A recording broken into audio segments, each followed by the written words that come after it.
company with 80,000 staff and a $26 billion revenue suffered a cyber attack.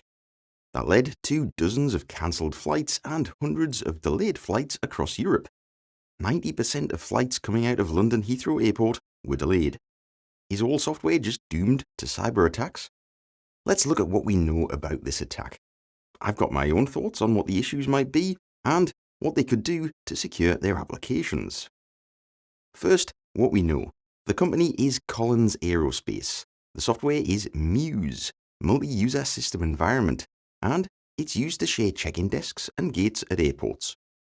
London's Heathrow Airport has seen the worst impact, and it's been using Muse since 1999. At that point, it was likely deployed as an on-site application, so a server at the airport running the software. To me, that starts to ring alarm bells. We'll see why in a moment. Since then, the software has become available as hybrid and cloud versions, so much more modern. The cloud version, Muse, appeared in about 2017. Some details of this attack are starting to emerge, with more than 1,000 computers hit with ransomware. It also appears that the service was rebuilt not long after the attack, but then the attackers still had access to the rebuilt service, so again it was vulnerable. This is quite common in ransomware attacks. Defensive teams work hard to remove attackers quickly, but then find that they didn't fully remove them and the attackers come back. It actually shows they are working hard to fix it and doing that quickly. It also strongly suggests that they aren't going to pay their ransom. That's good. Interestingly, it's impacted several airports, but not all of the airports that use the software. Some airports are likely using on-premise versions, which could account for them not being impacted. If it's a purely cloud-related ransomware problem, there are likely different cloud environments for different regions, which could explain why there's an impact on European airports but not American airports. How might that ransomware have arrived? There are two major possibilities. The first is a phishing email to get credentials.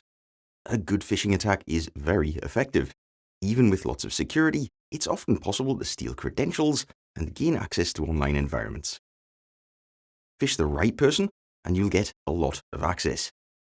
I'll talk about phishing more in another video. Subscribe if you're interested. Second is attacking the application itself. The software Muse can still be used as an on-site deployment.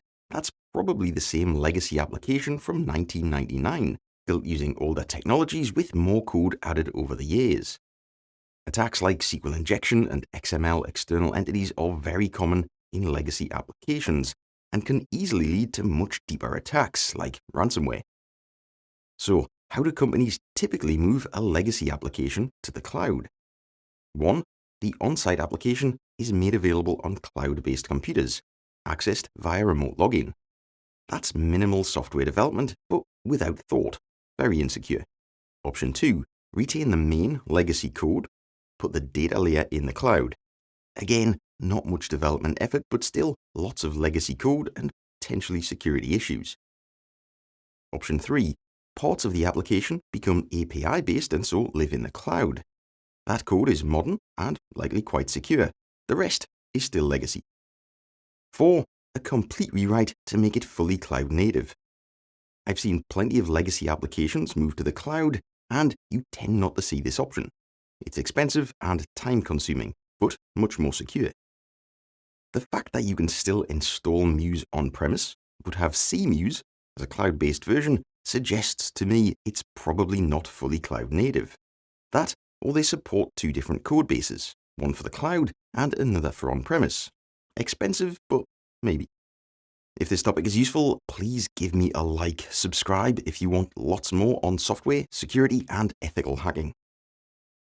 So, how do we secure legacy applications? The best way to secure an application is to build security in as you're creating it. If it's a legacy application, that's no longer an option.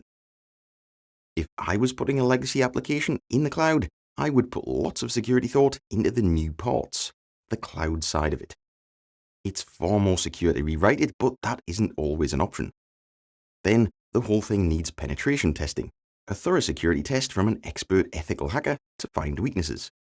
If Muse runs on legacy code, there's a good chance that this testing either wasn't done wasn't done well, or the recommended security fixes were going to be complex and time-consuming.